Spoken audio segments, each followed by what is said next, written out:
magandang gabi po ang pinaabot ng programang Back to the Scriptures. Ito po ang inyong lingkod, Brother Ronald Obidos. At kasama po natin dito ngayon si Sister Sheila. Magandang gabi, Brother Ronald, at sa ating mga masugid na tagapakinig.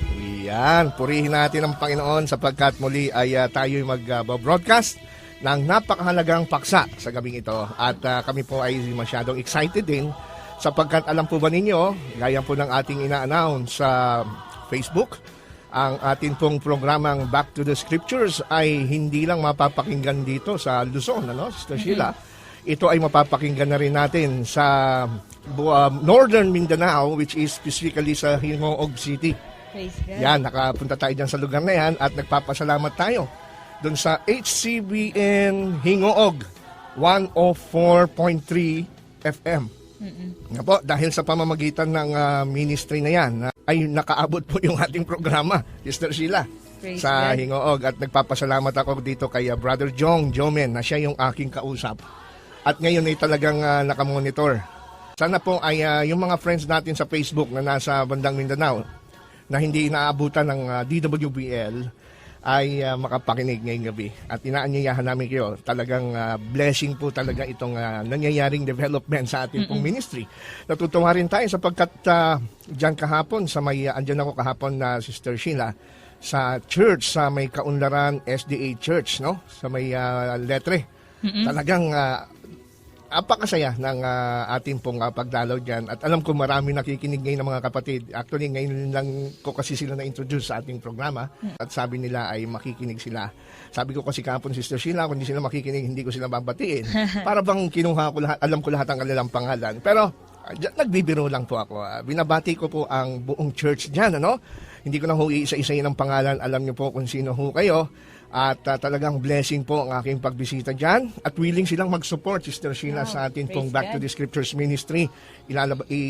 Papasok nila sa board na sila ay makapagkaroon ng pledge. At blessing, nakausap ko rin yung isang kapatiran natin. Siguro hindi ko muna sabihin yung pangalan. Willing din siya na mag-pledge, no?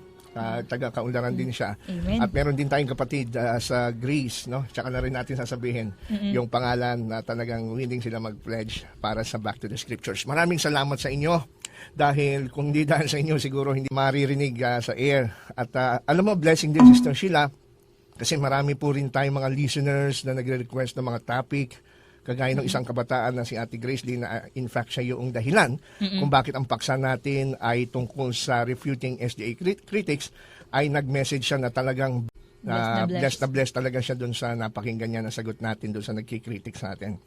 Kaya nga po, abangan nyo po sa ating website, no? www.backtothescripturesministry.webs.com. Ulitin ko po, www.backtothescripturesministry.webs.com ay dyan po ipopost ko po yung mga testimonies ng mga nabe-bless po sa programang ito. At ito po yung self-supporting independent ministry na inyo lamang pong masusuportahan sa pamamagitan ng inyong panalangin, and of course, kung mayroon pong mga financial ay mas maganda. Dahil yan po talaga hindi tatakbo to kung wala rin pera tayo, Sister Sheila. Anyway, nag-text sa atin si Brother Jojo Matapaha ng Malakas na Sigaw, no? Meron siyang programa dyan sa DWAD, no? Tuwing 1:00 hanggang 2:00. At nakikinig daw sila ngayong gabi, no? Nagpapabati siya, si Sister Marie at si Eileen Bano. Andyan daw sila ngayon sa church at nakikinig sila. Salamat sa inyong pakikinig, Brother Jojo, at sa mga kapatid natin, Sister Marie at si Eileen Bano. Sana po ay nasa mabuti kayong kalagayan. Darating ang February, magko-crusade pala tayo dyan sa church, no? Sa Muntinlupa. Anyway, bago po tayo magsimula sa ating napakagandang paksa, ay kayo po inaanyayahan ko na tayo po muna ay manalangin. Dakilang Diyos na makapangyarihan sa lahat, na maraming salamat po at napakabuti po ninyo sapagkat kung hindi dahil sa inyong biyaya at kalooban, Panginoon, ay hindi po maririnig sa ere ang inyong pong mga katotohanan. Samahan niyo po kami, ang Back to the Scriptures, na amin pong ituloy ang amin pong paksa nung mga nakaraang linggo. May kinalaman po kung paano ho natin matitiyak na ang aral na sinasampalatayanan ng mga Seventh-day Adventists ay tunay pong nasa Biblia at katotohanan, at amin pong itinataas ang pangalan ni Hesukristo sa samahang ito. Patpatawad niyo po kung kami po ay nakagawa ng pagkakasala, Panginoon. Nawa, Lord, ang inyong biyaya at basbas ay sumaamin. In Jesus' name we pray. Amen. Okay. Tayo po yung magpapatuloy sa part 2 ng ating pong Refuting SDA Critics, na kung saan ay tayo po ay tatalakay muli at itutuloy natin yung naputol nating paksa tungkol po doon sa pagkakilanlan ng ating Panginoong Kristo. Nung nakaraan ay diniscuss natin yung 5 pointers na kung saan yung critic ng video na nasa YouTube na pinamagatang Unmasking SDA Ellen G. White's Satanic Hold on the Church, Disapproving JW's and SDA Teachings, na ito po ay gawa ng isang taga Central American na siguro siya ay isang evangelical. Makikita nyo ang kanyang website sa www.tallyforgod.com, na kung saan ito ay, alam nyo ba Sister Sheila, itong video na ito, tinignan ko yung kanyang views, ay umabot ng mga more or less 70,000 viewers. So ibig sabihin yung kanyang video tungkol sa exposition daw, expose ng maling aral ni Ellen White at ng SDA Church, ay marami na pong nakapakinig, at I'm sure hindi din lahat naman SDA yan. Actually, natapos na natin yung 1 to 3, no? Yung number 1, yung tayo daw ay may sariling Bible. Yung natawag natin na the Clear Word Bible. Okay, na yan ay na-refute na natin, na atin pong napatunayan nung last week na ang Clear Word Bible ay hindi po ito official Bible ng Seventh-day Adventist Church, gaya po ng sinasabi ng video. Kaya nga po, ang Seventh-day Adventist Church po, ang amin pong official na position regarding Bible translation, ay pwede ho natin gamitin ang kahit anong translation ng Bible, no? Either it is word for word, o yung tinatawag nating formal translation, o yung dynamic equivalence translation, no? Or paraphrase, we can use paraphrase Bible, ano ho? Pero ang sinasuggest na namin ay kung gusto nyo pag-aralan is about the Bible doctrines, about prophecy, mas magandang gamitin po yung tinatawag nating formal translation, word for word, gaya ng King James Version, New King James Version, New American Standard Bible, English Standard Version, at mga katulad nun. Pagdating naman sa devotional, yan, pagka kayo ay may personal na devotion, gusto niyo lumakas ang faith niyo sa Panginoon to start your day, you can use Paraphrase Bible o yung tinatawag na dynamic translation, kagaya po ng NIV, yung Clear Word Bible, yan, pwede niyo gamitin ang Clear Word Bible dyan. At yung Living Bible, maganda rin ang Living Bible, Sister Sheila, for paraphrase o yung tinatawag nating personal uplifting, no? I-uplift mo yung iyong espiritu sa Panginoon as a personal devotion, pag-aralan mo at meditate ang kanyang salita. At yung pangalawang pointers niya, na si Ellen White daw ay yung meron daw siyang teachings na nagko-contradict sa Bible, yan din po ay napatunayan last week na hindi po ito totoo, sapagkat atin pong kinonsider ang context ng writings ni Ellen White sa kanyang mga aklat, at yung kinonsider din natin yung context ng Bible, no?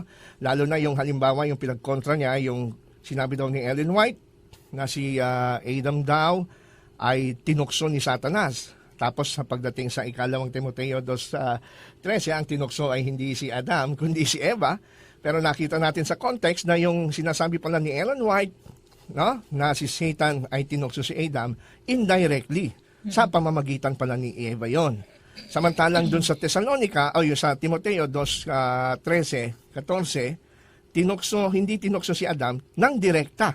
Ang direktang tinukso ay si Eva. At ganoon din patungkol dun sa sanctuary, no? Na si Jesus Christ daw, sabi ng Biblia, dumiretso siya nung siya nabuhay mula sa mga patay. Siya ay dumiretso tungo dun sa most holy place ng heavenly sanctuary. Pero sa atin daw na Adventist, noong 1844 lang daw, napunta si Jesus doon sa most holy place. Yan din po ay na-refute natin sa pamamagitan po ng paggamit ng biblical language. Atin pong nakuha at nakita sa Hebrews 9:12 na yung word pala doon na tahagia ay hindi tumutukoy sa most holy place. No, ito po ay tumutukoy mismo sa heavenly temple sa kabuuan as a whole. Ano ho? Wala hong sinasabi ron na nasa most holy place pumasok si Jesus Christ. Ngayon, ito ngayon ang pinakamaganda sa lahat natin pag-aaralan, at I think this is the center, Sister Sheila. Yung number 3 niya, no? Last time na discuss natin yung konti, pero medyo summarize lang, no? Medyo bitin. Kasi sabi doon sa video, tayo daw mga Seventh-day Adventist, bakit daw natin itinuturo na si Jesus Christ ay si Michael the Archangel? No? Sa ganun daw paniniwala ay para daw nating sinasabi or binababa ang ating Panginoong Kristo sa kanya pong posisyon bilang anak ng Diyos at Diyos na walang hanggan. No? Kasi nga naman, pagka sinabing Michael the Archangel ay siya ay parang anghel na nilikha din. Ano? At ito nga po yung ngayon ang pagtutuunan natin ng pansin. Ang totoo niyan, Sister Sheila, kinumpara nga niya tayo sa mga Jehovah's Witnesses, yung aking pananampalatayang laging dating pinanggalingan, na ang mga Jehovah's Witnesses din kasi ay naniniwala na si Jesus Christ ay Michael the Archangel. Pero gaya nga po ng ating pong ipinaliwanag last week, at ito itutuloy natin ngayon, ayon po mismo sa official statement ng Seventh-day Adventist bilang paglilinaw, meron po tayong aklat na lumabas noong 1957 na kung tawagin pong aklat na ito ay Seventh-day Adventist Answer Questions on Doctrine. No? Published po ito ng Review and Herald at ito po ay pinublish noong 1957. Sinasabi nga ron sa page 71 na hindi kapareho ng Jehovah's Witnesses ang paniniwala ng mga Seventh-day Adventist tungkol sa pagiging Michael the Archangel ni Jesus Christ. No? Kasi po, ang tanong dito sa aklat na Questions on Doctrine, ito'y tanong na madalas na itinatanong sa mga Adventist na kung tutuusin, 1957 pa ito nasagot. Ano? Kaya kumbaga yung issue na ni-raise up ng critic natin sa YouTube na video ay hindi isang bagong issue. Na kung sana yung critic na yun ay nagabasa niya lamang ito na aware siya na meron palang ganitong issue noong 1950s, ay malalaman sana niya yung katotohanan. Ang tanong kasi rito, it has been charged that Seventh-day Adventists hold the same belief as do the Jehovah's Witnesses concerning Michael, that Michael the Archangel was Jesus Christ prior to his incarnation, and that he was a created being. Is this accusation valid? If Michael is Christ, how do you explain Jude 9? Ayan. Ngayon, ang sabi ngayon dito ng ating publication, ito po yung ating official statement, no? Kasi ginawa ito ng ating mga scholars. We emphatically reject the idea set forth in this question and the position by the Jehovah's Witnesses. We do not believe that Christ is a created being. Okay? We as a people have not considered the identification of Michael of sufficient prominence to dwell upon it at length, either in our literature or in our preaching. But we do have a clear views on the subject and are prepared to set them forth. And our views concerning Michael, it might be added, have been held by the various prominent scholars throughout the centuries. We are therefore not alone in our understanding. So pagaman ang saksi at ang Adventist ay parehong naniniwala na si Jesus Christ ay siya rin yung identical with Michael the Archangel, ay magkaiba naman po kami ng konsepto ng mga Jehovah's Witnesses. Kasi sa Jehovah's Witnesses, si Jesus Christ ay isa lamang created being. Isa lamang siyang nilikha ni Jehovah. No? Hindi kagaya sa Adventist, we believe that Jesus Christ is the second person of the Holy Trinity. He is the eternal Son of God. Wala siyang pasimula. No? Kung ano yung Diyos Ama, yung pagka-Diyos ng Diyos Ama, yun din ang pagka-Diyos ng Diyos Anak. Tinatawag din natin na, kaya natin siya tinawag ng Michael, hindi dahil sa kanyang kalagayan na si Jesus ay anghel, kundi isa ito sa mga title na ginamit sa kanya ng banal na kasulatan para ipakita sa kanya yung isa sa mga karakteristik ni Jesus Christ na siya'y tagapagtanggol ng katotohanan. Kaya nga, di ba, yung word na Michael ay nangangahulugang, who is like God? No? Sino ang kagaya ng Diyos? Kaya nga po sabi rin dito sa publications namin na Questions on Doctrine, we believe that the term Michael is but one of the many titles applied to the Son of God, the second person of the Godhead. Sa bandang ibaba, He serves as supreme leader of angelic host. Totoo naman. May mga talata sa Biblia na talagang si Jesus Christ nagsusugo siya ng mga anghel. In fact, sa kanyang second coming, kasama niya yung kanyang mga anghel para tipunin ang mga banal sa 4 na sulok ng lupa. Kaya tama lang tawagin siyang Archangel. Archangel means, arche means ruler or chief of the angels. No? Kaya, he is the supreme leader of the angelic host, but his serving in that capacity does not make him a created angel. Ano ho? Sana po maliwanagan po ng ating mga giliw na tagapakinig yan, lalo na po yung mga first time nakapakinig dito. Alam mo ba, Sister Sheila, na hindi, yung word angel ay hindi palaging nangangahulugan na created spirit beings na may pakpak na palaging pinoportray sa TV or saan man. Ano po, yung word kasi na angel, actually, is a word na nangangahulugang messenger. Kahit kanino pwede ikapit yan. Si John the Baptist nga sa Greek text, tinawag na angelos, angel. Yung sa Revelation chapter 1 verse 18, yung pitong iglesia na sinulatan ni Apostle John, 'di ba? Meron doon na 7 anghel sa bawat iglesia. It is not an angel, spiritual beings. Ang tinutukoy po doon ay mga elders, no? Yung mga ministers na in a sense they can be called angel kasi sila yung mga tagapaghatid ng balita.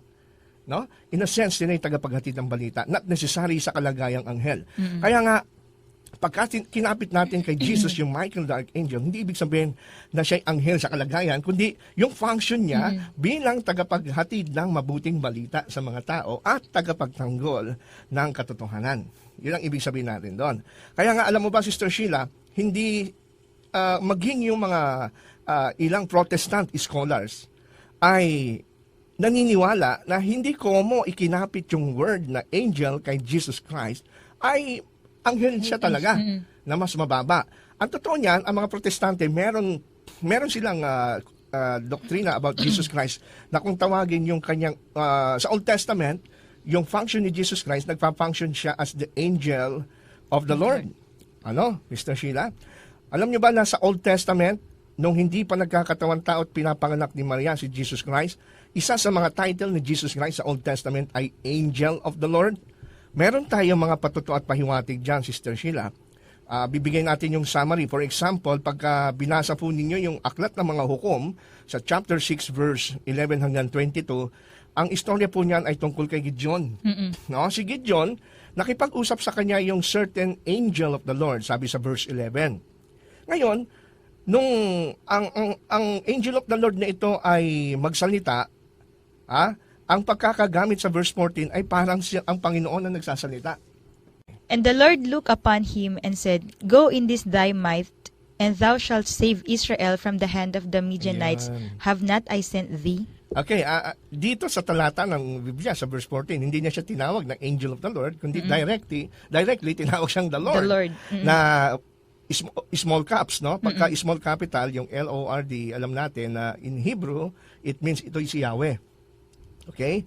So, ano ngayon ang nangyari matapos makipag-usap ni Gideon? Ito ngayon ang na-realize niya, Sister Sheila, sa verse 22 and 23. Verse 22 and 23. And when Gideon perceived that he was an angel of the Lord, Gideon said, Alas, O Lord God, for because I have seen an angel of the Lord face to face. And the Lord said unto him, Peace be unto thee, fear not, thou shalt not die. Okay. Itong pinakamahalagang punto dito sa ating pinag-aaralan. Ano? Nung na-realize ni Gideon na ito pala yung tinatawag na angel of Yahweh or angel of the Lord, sabi niya, nakita ko ang anghel ng Panginoon ng mukhaan. Okay? Pero ang assurance sa kanya ng ating Panginoon ni Yahweh sa verse 23, yung kausap niyang si Yahweh, sabi niya, huwag ka mag-alala, Gideon, huwag ka matakot. Hindi ka mamamatay. So, ano ibig sabihin nito? Ang implication nito, Sister Sheila at mga kaibigan na nakikinig, ay itong angel of the Lord, hindi siya pangkaraniwang anghel na kinilikha lang ng Diyos. Kasi ang pangkaraniwang anghel, lagi nagpapakita yan at hindi ka naman mamamatay pag nakakita ka ng anghel. Pero sa puntong ito, ay bakit parang napaka-big deal para kay Gideon na sabihin niya, wow, nakita akong Panginoon na face-to-face. Tapos natakot nga siya kasi niisip niya baka mamamatay siya. Pero sabi ng Panginoon sa kanya, no, huwag ka mag-alala, hindi ka mamamatay. So, dapat kinorek siya, oy, ba't ka naman mamamatay? Anghel lang ako. Correct. So, itong angel of the Lord na ito, hindi siya isang pangkaraniwang anghel, kundi siya ay naniniwala kahit ang mga Protestante na ito ay manifestation ni Jesus Christ. No? Kasi wala namang ibang Diyos Kasi in-address siya as Yahweh. Di ba? Or Jehovah, itong angel of God na ito. Bigyan pa natin na example, itong si Manoah naman, Sister Sheila. Dito din yan sa Aklat ng Hukom sa chapter 13. Kung inyo pong babasahin, itong si Manoah, ito yung tatay ni Samson, yung malakas na lalaki sa Old Testament. Nagpakita rin sa kanya yung angel of the Lord sa verse 3, di ba? Anong sabi ron? And the angel of the Lord appeared unto the woman, and said unto her, Behold, thou art barren, and bearest not, but thou shalt conceive and bear a son. Angel of the Lord na naman. Angel of At dinescribe nga siya sa verse 6 as the man of God. Ngayon, bandang huli, sa verse 22, Sister Sheila, tingnan mo ang naging konklusyon. And Manoah said unto his wife, we shall surely die because we have seen God. God. Pero kung tutusin, sino nakita talaga ni Manoah at ng kanyang asawa? Angel of the Lord, yung unang Angel of the Lord yun. Ngayon, biglang suddenly, natakot sila. Naku, mamamatay tayo sapagkat nakita natin ang Diyos. So, sa palagay mo ba, Sister Sheila, ito'y pangkaraniwang anghel? Na ang anghel naman, alam natin, pag nakikita, lagi nagpapakita yan sa mga propeta. Hindi naman sila natatakot mamatay kasi anghel lang naman yan eh. Ang nakakatakot makita yung Diyos. Sabi nga niya, Exodus chapter 33 verse 20, walang sino makakita sa akin at mabubuhay. So, bakit ganito ang salita ni Manoah at ng kanyang asawa? Samantalang anghel lang naman. Kasi nga po, hindi ordinaryong anghel ang nakita po nila at nagkikipag-usap sa kanila, kundi ito po ang ating Panginoong Sokristo, the second person of the Trinity. Okay? Na nagpapakita bilang anghel. At alam po ba ninyo, nung tinanong siya, kung ano pang pangalan mo sa verse 18, tinanong nga ni Manoah kung anong pangalan eh. Ang sabi ng anghel sa kanya, for example, pag tinignan natin sa English Standard Version, why do you ask my name, seeing it is wonderful? Alam mo ba, Sister Sheila, na yung pangalan na wonderful ay katawagan sa Messiah? Sabi sa Isaiah 9:6, for unto us a child is born, to us a son is given, and the government shall be upon his shoulder, and his name shall be called Wonderful Counselor. Kaya napakaliwanag, hindi ito ordinaryong anghel. Walang iba kundi si Jesus Christ. Pero kita nyo, tinawag siyang angel of the Lord, it doesn't mean anghel si Kristo. Angel in a sense na yung kanyang role at function ay tagapaghatid ng mabuting balita at mensahe. Meron pang isang example tayo kay Joshua. He showed me Joshua, the high priest, standing before the angel of the Lord, and Satan standing at his right hand to resist him. Okay, sige. And the Lord said unto Satan, the Lord rebuke thee, O Satan, even the Lord that had chosen Jerusalem rebuke thee. Is not this a brand plucked out the fire? Ito naman ay tungkol dun sa si Joshua the high priest, no? Na ayon dito sa ulat na ito, ay nakita niya nakatayo sa kanyang tabi si Satanas, sa kanyang right hand, at pagkatapos nakaharap sila dun sa angel of the Lord. No? Then sabi sa verse 2, then the Lord said to Satan, the Lord rebuke you, O Satan. Yung angel of the Lord, pagdating sa verse 1, pagdating sa verse 2, tinawag siyang Lord. Tapos at the same time, yung Lord na ito, si Yahweh, sinabi rin niya, Yahweh rebuke you. Sa third person. So ibig sabihin at this moment, merong dalawang Yahweh. Yung Yahweh na si Jesus at yung Yahweh na God the Father. At yung isa naman, yung nagpakita dito kay Joshua chapter 5 verse 13 to 15, yung commander of the Lord's army. When Joshua, si Joshua kasi siya yung successor ni Moises, ano? When Joshua was by Jericho, he lifted up his eyes and looked, and behold, a man was standing before him with his drawn sword in his hand. So may nakita si Joshua na isang lalaki, isang man na mayroong dalang espada sa kanyang tabak, sa kanyang kamay. And Joshua went to him and said to him, are you for us or for our adversaries? And he said, no, but I am the commander of the army of the Lord. Now I have come. And Joshua fell on his face on the earth and worshipped and said to him, what does my Lord say to his servant? And the commander of the Lord's army said to Joshua, take off your sandals from your feet, for the place where you are standing is holy. And Joshua did so. Ngayon, ito, yung nagpakita kay Joshua, ito yung kala niya lalaking tao lang. And I believe this is the same as the angel of the Lord. Pero this time, ang pakilala niya, I am the commander of the army of the Lord. Bagay ito dun sa bagay dun sa title ni Michael as the Archangel. Siya yung ruler or prince or commander ng mga anghel. No? So yung commander of the army, yung army na tinutukoy dito, walang iba kundi mga anghel. So in short, ito yung nagpakilala directly. Siya yung Michael the Archangel, bagaman hindi siya yung ginamit yung name ng Michael, pero the same function, the same title, almost similar, no? Ito maganda rito sa verse 14. Itong commander of the army of the Lord na akala ni Joshua ay tao, tinanong niya, sino bang kakampi nyo? Ako o yung kaaway? Ang sabi ngayon, ako'y commander of the army of the Lord, kaya ako'y naparating. Anong ginawa ni Joshua, Sister Sheila? Anong reaction niya? Siya ay lumuhod at sumamba sa kanya and worship him.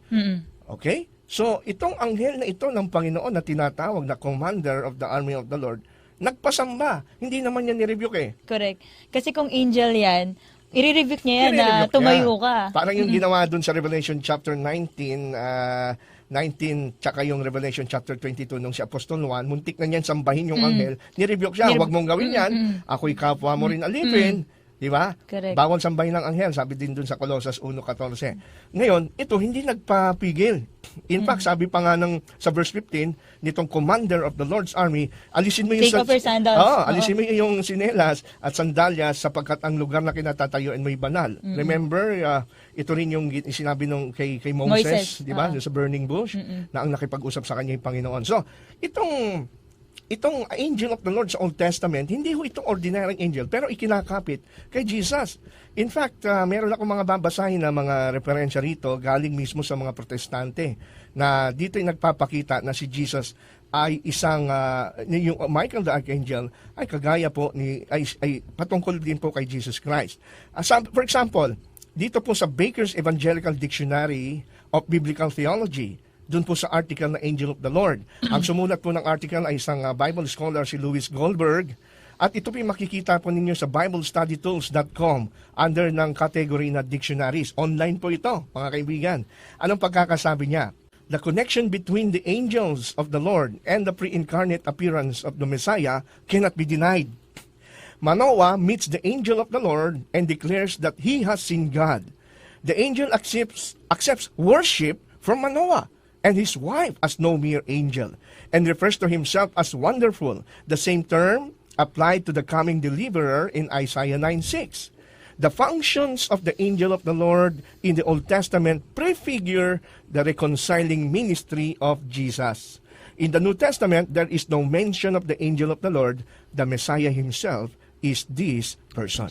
So, kaya nga sa New Testament, hindi mo na makikita itong figure na ito The angel of the Lord, no? Sapagkat dumating na mismo si Jesus Christ, nagpakilala na siya. Ito yung tinatawag ng mga ilang theologians na Christophany o yung pagpapakatawang tao ni Jesus Christ sa Old Testament bago siya nag-incarnate through Mary nung siya pinanganak ni Maria.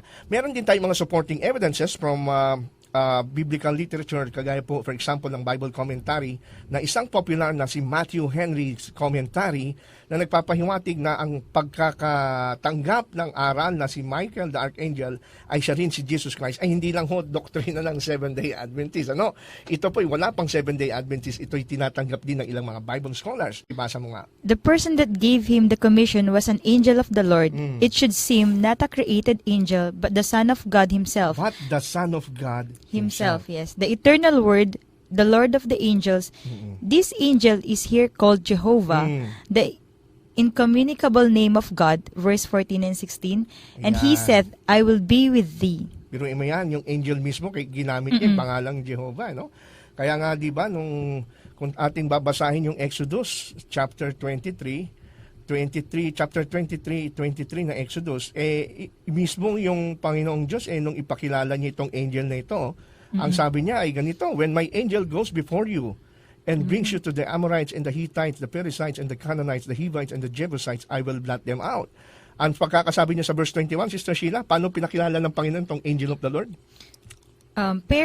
Pay careful attention to him and obey his voice. Do not rebel against him, for he will not pardon your transgression, for my name is in him. Kita mo, ganun katindi itong angel of the Lord. Hindi siya pangkaraniwang anghel. Kasi sabi mismo ng Panginoon ni Yahweh, obey His voice. Kasi kung hindi, He will not pardon your transgressions. Hindi siya magpapatawad ng inyong kasalanan. Saan ka nakakita ang anghel na may karapatang magpatawad ng kasalanan? Alam natin na ito ay prerogative lang ng Diyos, no? Kaya nga, di ba si Jesus, babatuhin siya ng mga Hudyo dahil sabi niya, ang kasalanan mo ay pinatatawad. Sabi nila, it is blasphemy. Correct. Sino magpapatawad ng kasalanan kundi ang Diyos lang? Tama naman sila dun sa point na yon. And this angel of the Lord, sabi niya, hindi kayo patatawarin kung kayo hindi susunod. And my name is in Him. Kaya tinatawag din siyang Lord directly or Jehovah. Tingnan naman natin yung comment ng The People's Bible sa volume 16, page 438.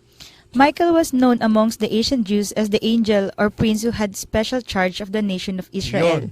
The very blessed Jewish writers concur in teaching that the name Michael is the same as the title Messiah.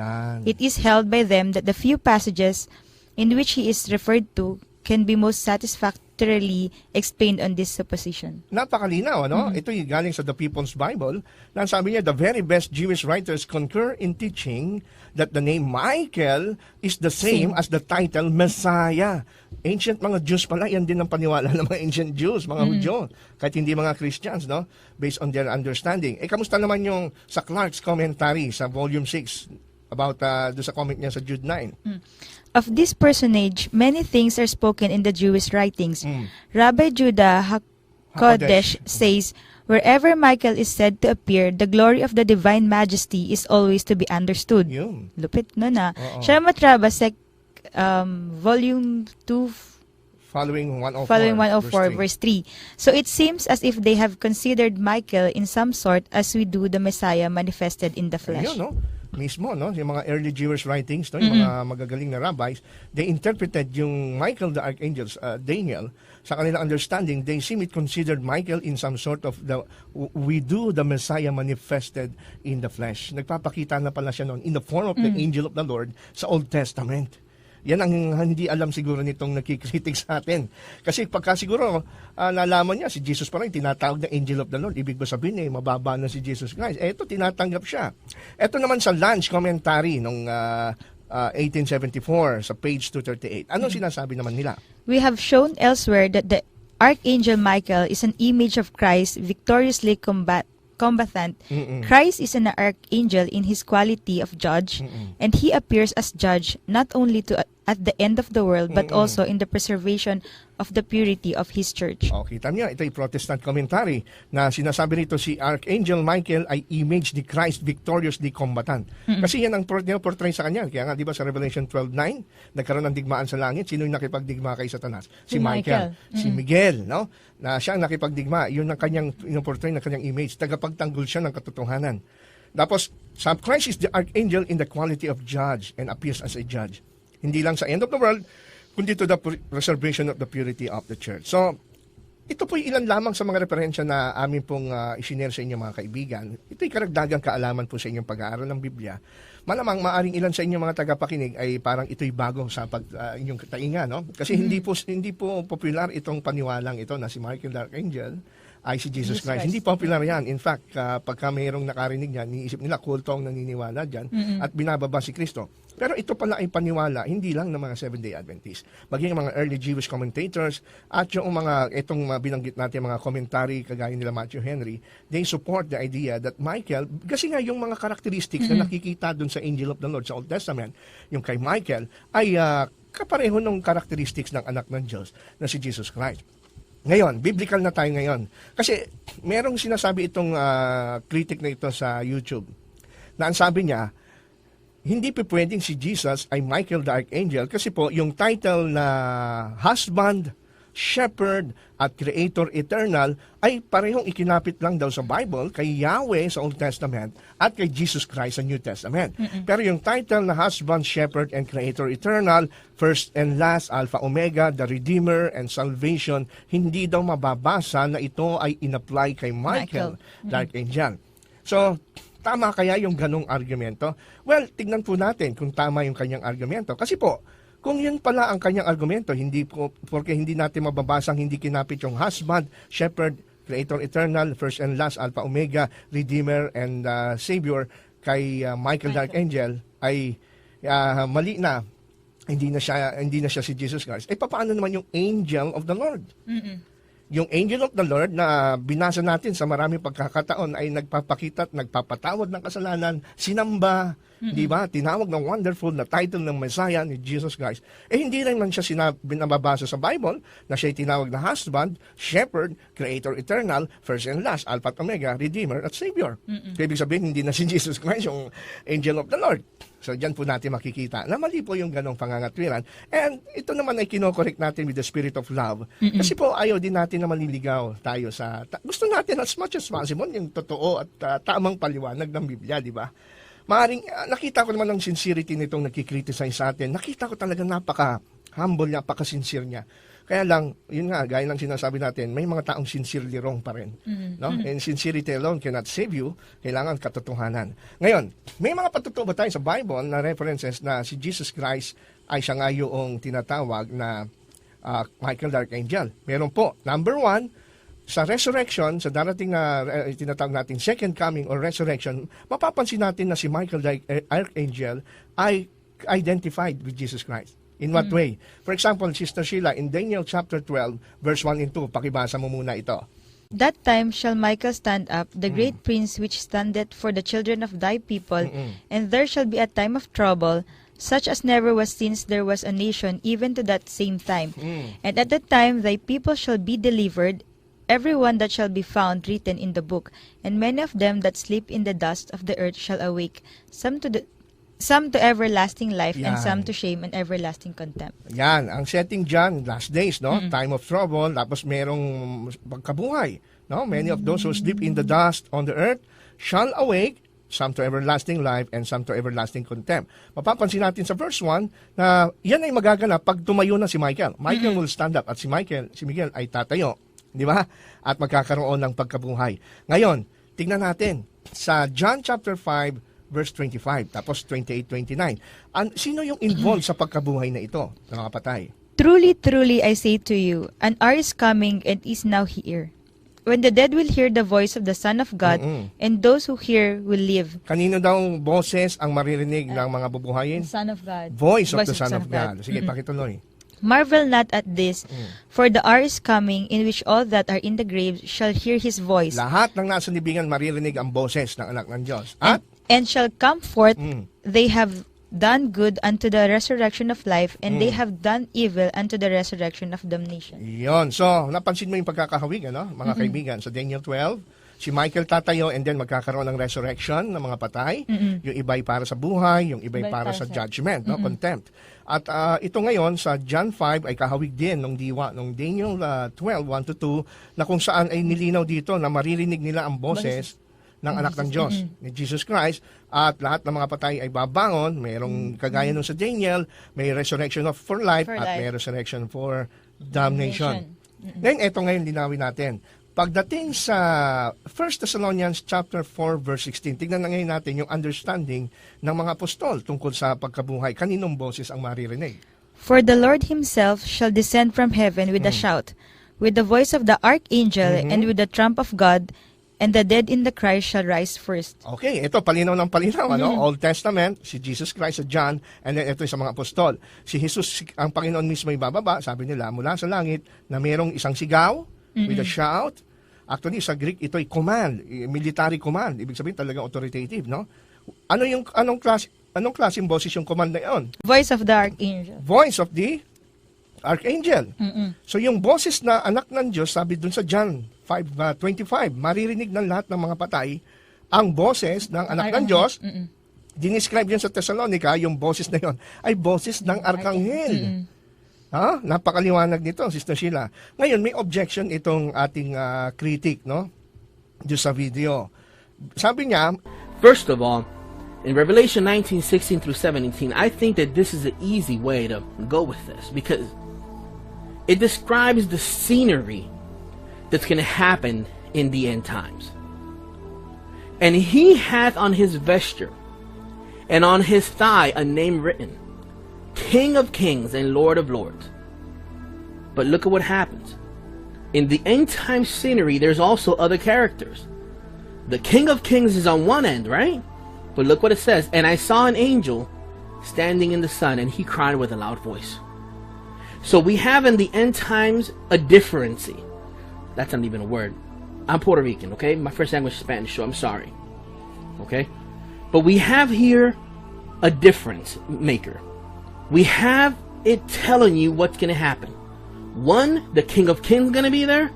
And two, there's going to be angels going to cry out with a loud voice, saying to all the fowls that fly in the midst of heaven, come, gather yourself together into the supper of the great God.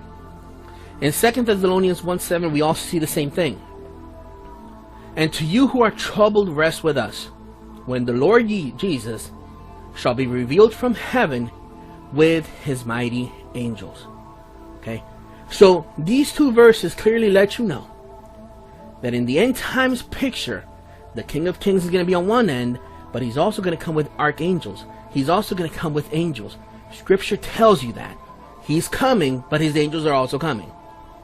Okay? So now let's keep reading. Matthew 24:31. What we're doing is we're capturing the whole picture. Because there's much more than just using a Bible verse.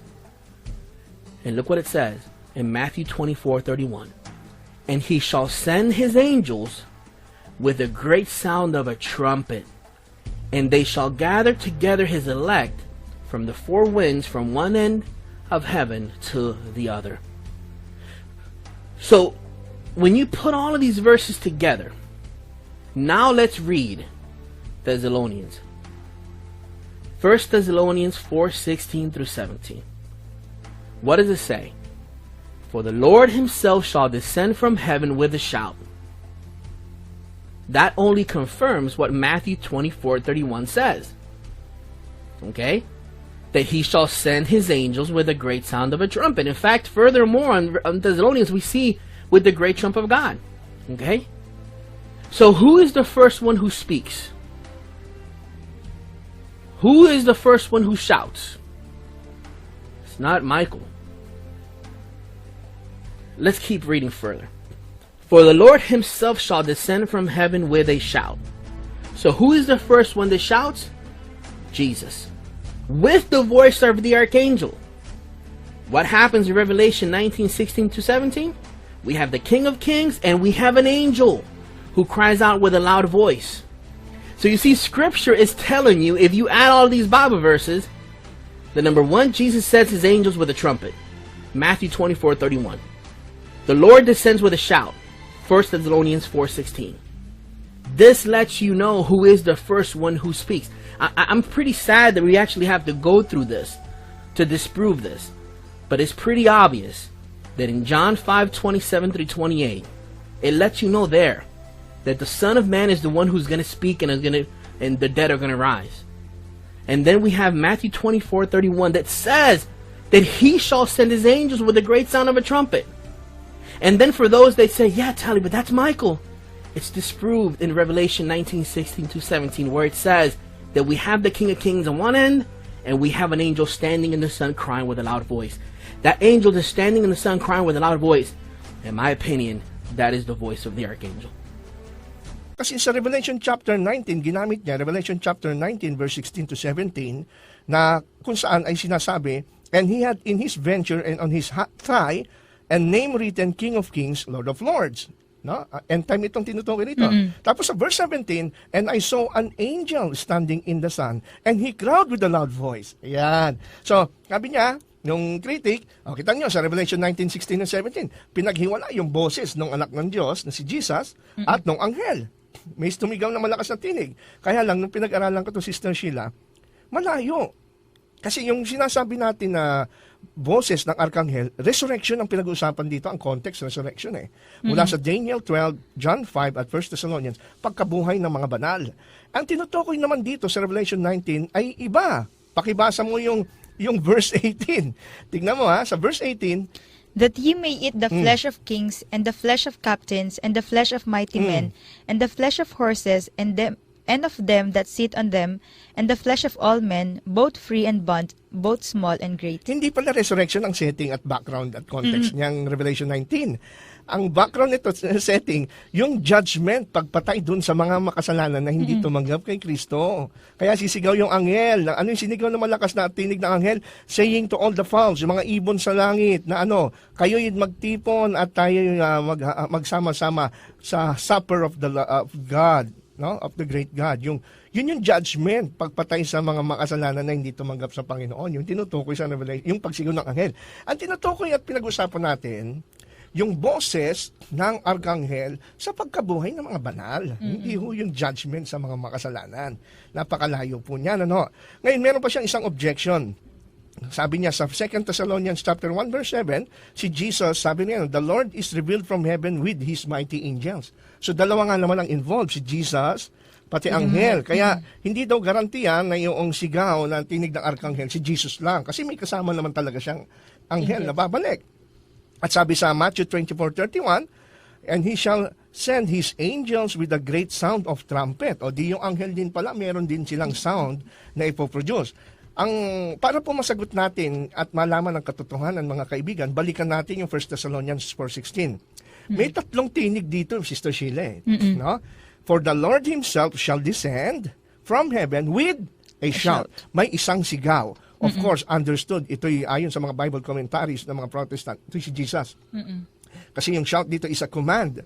Military command. No? Mayroong talagang authority. Number 2, with the voice of the archangel. At yung pangatlong tinig dito, Sister Sheila, yung the trump of God. And the Lord Himself shall descend from heaven with a shout, with the voice of the archangel, and with the trump of God. Pansinin natin dito, mga kaibigan. Yung shout, tsaka yung voice of archangel, walang nakalagay na end. Pagkatapos ng voice of the archangel, doon nagkaroon ng Greek na kai o yung end. With the trump of God. Ibig sabihin, iba itong tinig ng the trump of God kaysa doon sa shout ng archangel. In fact, nung tinignan ko ito sa Greek, Sister Sheila, yung end na kai is in the cooperative, copulative verb.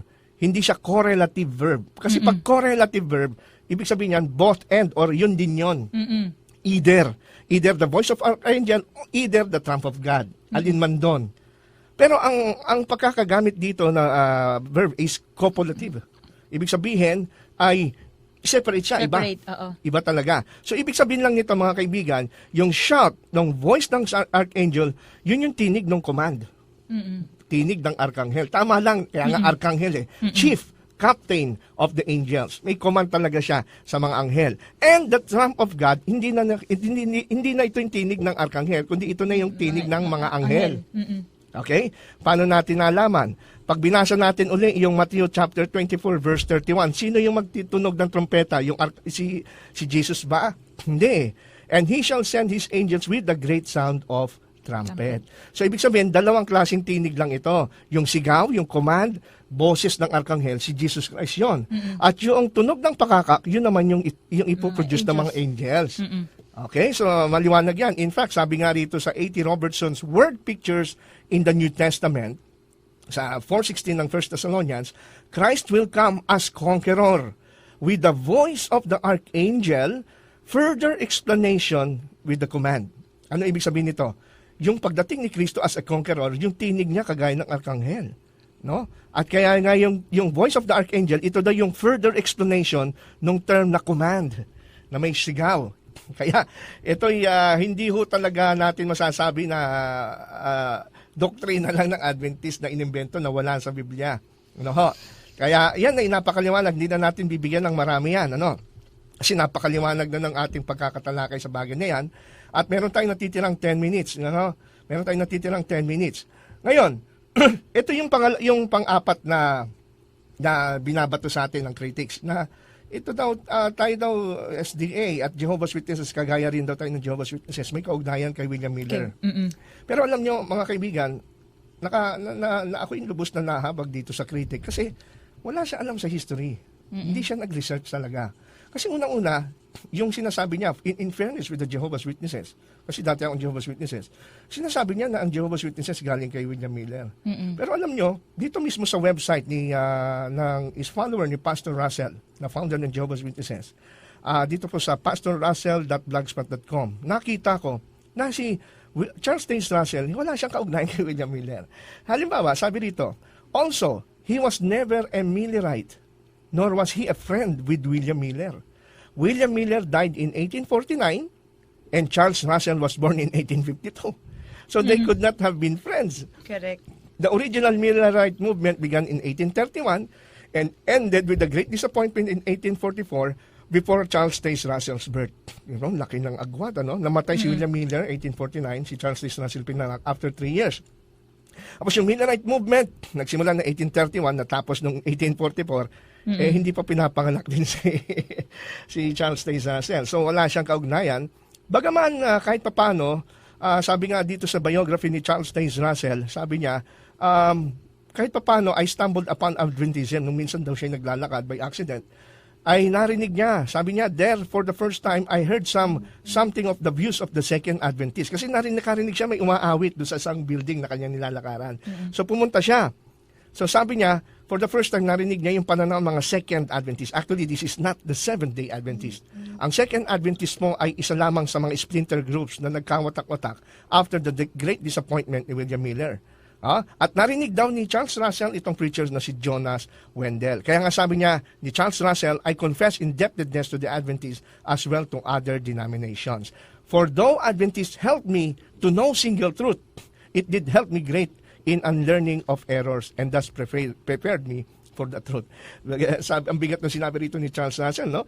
Yung Adventism ay wala siya napulot na katotohanan sa mga Adventism, pero nakatulong sa kanya para mag-aral pa ng Biblia. Ito pa yung tanong sa kanya kay Charles Taze Russell. Dito rin lumabas dito sa website na ito na pastorrussell.blogspot.com. Did you ever belong to the Adventist Church? Ikaw ba'y naging Adventist? And some say you did. Kasi iba daw, lumalabas siya ay Adventist. And some say you left for a reason. And if so, please say what? Ito ang sagot ni Charles Russell. I never belonged to any church except the Lord's and the Congregationalist. I was never an Adventist, excepting that I believe in the advent of the Lord. But I never believe that about the world being burned up, nor any other things of that kind that constitute special features of the Adventist belief. Hindi siya kailanman naging connected kay William Miller. Hindi siya naging connected sa Seventh-day Adventist. Kasi nga ayaw niya maging Adventist. Naniniwala siya ang lupa hindi masusunog. At yan nga yung namanan ng mga saksi.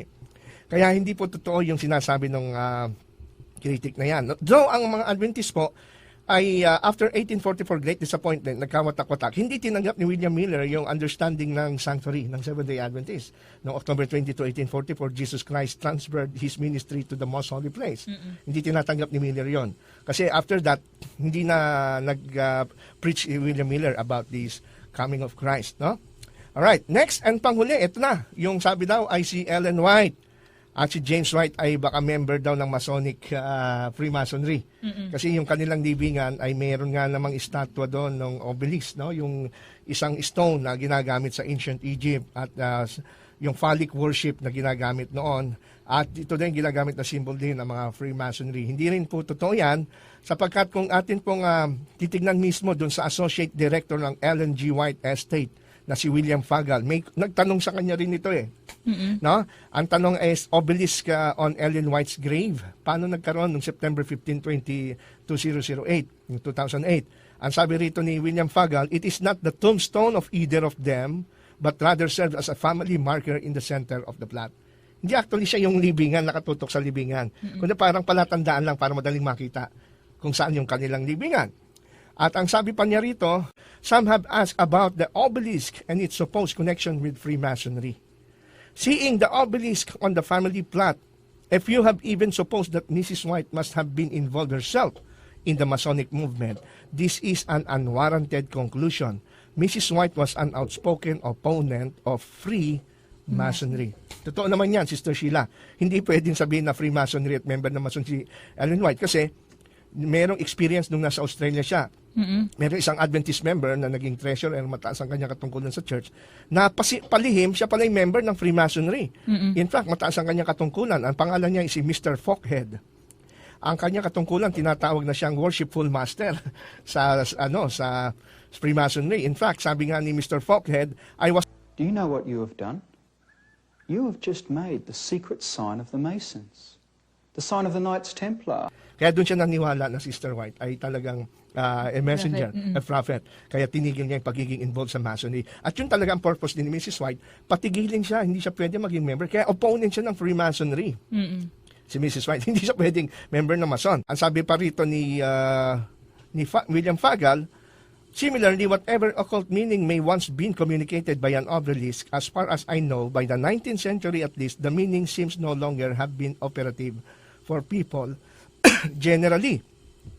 No? Though it did not have continued mystic significance of Freemasonry.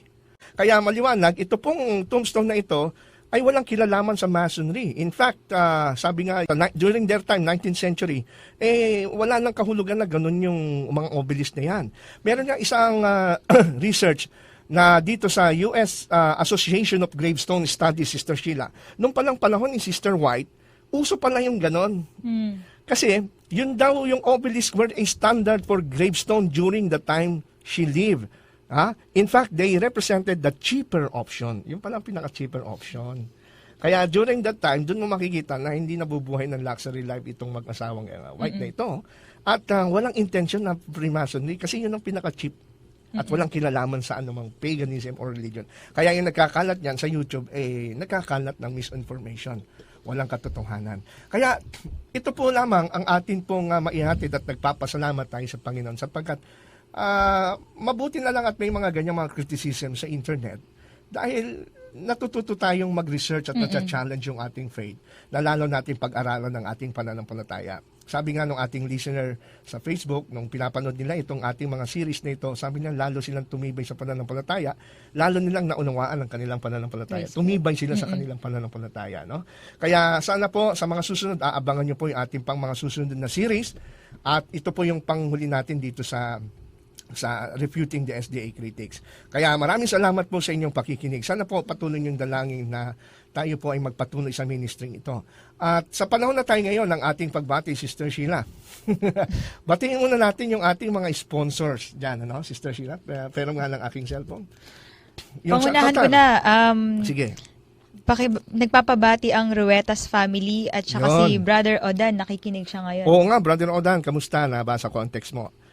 Yung sa Qatar natin, yung ating mga Sila, sponsor doon. Brother Jonathan Carpentero, Joey Fernandez, Edsel Batige, Jeremiah Flores Ostan, Yan. Joven Rada, Hazel Siladan, Leo Jaurique, Yan. Emerson Molina, Edward Carandang, Judith Claros, Chris Rumias, Christy Sampaga, Nick Defino, Rodel Pumikpik. Yan, pati yung Ruetas family, no? Nakikinig sila ngayon, yung mga bagong baptize natin, si Brother Aldrin. Sino pa?